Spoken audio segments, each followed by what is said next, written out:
കണ്ടിപ്പോൾ തലയിൽ കൈവച്ച് നിൽക്കുകയാണ് ചൈന. അറിയാമോ? അതെ, ലോകത്തെ മുട്ടുകുത്തിക്കാൻ ചൈന കരുതി വെച്ച ആ രഹസ്യ ആയുധത്തിന്റെ പേരാണ് റെയർ എർത്ത് എലമെന്റ്സ്. എന്നാൽ ഡൽഹിയിൽ നിർമ്മല സീതാരാമൻ കഴിഞ്ഞ ദിവസം നടത്തിയ ആ ഒരു പ്രഖ്യാപനം ബീജിങ്ങിനെ ഉറക്കം കെടുത്തിരിക്കുകയാണ്. ചൈനയുടെ 30 വർഷത്തെ കുത്തക തകർക്കാൻ ഇന്ത്യ ഒരു ഡിജിറ്റൽ ബ്രഹ്മാസ്ത്രം തൊടുത്തു കഴിഞ്ഞു. കേരളം മുതൽ ഒഡീഷ വരെയുള്ള തീരങ്ങളിൽ ഇന്ത്യ ഒരുക്കാൻ പോകുന്നത് ലോകം ഇതുവരെ കാണാത്തൊരു സാമ്പത്തിക യുദ്ധതന്ത്രമാണ്. എന്താണ് ഈ റെയർ എർത്ത് കോറിഡോർ? നമുക്ക് പരിശോധിക്കാം. എന്തുകൊണ്ടാണ് ഇതിനെ 21ാം നൂറ്റാണ്ടിലെ പുതിയ എണ്ണ എന്ന് വിളിക്കുന്നത്? ശാസ്ത്രീയമായി പറഞ്ഞാൽ ലാന്തനം, നിയോഡൈമിയം തുടങ്ങി 17 മൂലകങ്ങൾ. ഇവയില്ലാതെ ഒരു ഹൈടെക് ലോകമില്ല.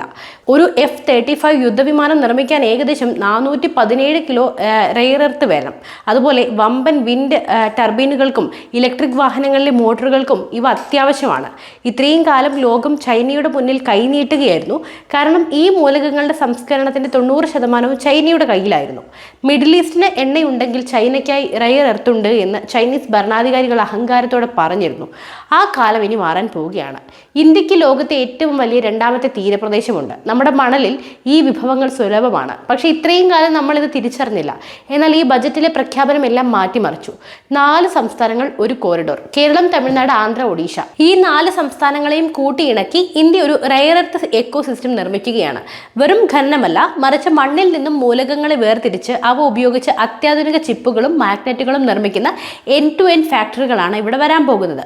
7280 കോടിയുടെ ഇൻസെന്റീവ് സ്കീം ഇതിനായി മാത്രം സർക്കാർ മാറ്റിക്കഴിഞ്ഞു. കേരളത്തെ സംബന്ധിച്ചിടത്തോളം ഇതൊരു ചരിത്രപരമായ മാറ്റമാണ്. നമ്മുടെ ചവറയിലെയും മണവാളക്കുറിച്ചിയിലെയും ഒക്കെ കറുത്ത മണൽ ഇനി ലോകത്തിന്റെ ഇന്ധനമാകും. ഈ കോറിഡോർ വരുന്നതോടെ കേരളം ഒരു ഗ്ലോബൽ മിനറൽ ഹബ്ബായി മാറും. ആയിരക്കണക്കിന് കോടി രൂപയുടെ നിക്ഷേപവും ലോകോത്തര കമ്പനികളിലെ ജോലിയും നമ്മുടെ യുവാക്കളെ തേടിയെത്തും. നമ്മുടെ പ്രകൃതി വിഭവങ്ങളെ പരിസ്ഥിതിക്ക് കോട്ടം തട്ടാതെ ലോകത്തിന്റെ നെറുകയിൽ എത്തിക്കാനുള്ള അവസരമാണിത്. എന്തുകൊണ്ടാണ് ചൈന അസ്വസ്ഥരാകുന്നത് എന്ന് പറയാം. കാരണം അമേരിക്കയും ജപ്പാനും യൂറോപ്പും ഇപ്പോൾ ചൈനയെ ഭയപ്പെടുന്നു. അവർക്ക് വിശ്വസിക്കാൻ കൊള്ളാവുന്ന ഒരു പങ്കാളിയെ വേണം. അവിടെയാണ് ഇന്ത്യയുടെ പ്രസക്തി. ഇന്ത്യ സ്വന്തമായി റെയർ എർത്ത് ഉൽപ്പാദിപ്പിക്കാൻ തുടങ്ങിയാൽ ചൈനയുടെ സപ്ലൈ ചെയിൻ ബ്ലാക്ക് മെയിലിംഗ് നടക്കില്ല. ഇത് വെറുമൊരു സാമ്പത്തിക പദ്ധതിയല്ല, മറിച്ച് ചൈനീസ് അധിനിവേശത്തിനെതിരെ ഇന്ത്യ ഉയർത്തുന്ന വമ്പൻ പ്രതിരോധ കോട്ടയാണ്. ടാറ്റയും മറ്റ് വൻകിട കമ്പനികളും ഈ ഒരു മേഖലയിലേക്ക് കടന്നു വരുന്നതോടെ ഇന്ത്യ ലോകത്തിന്റെ ഫാക്ടറിയായി മാറും.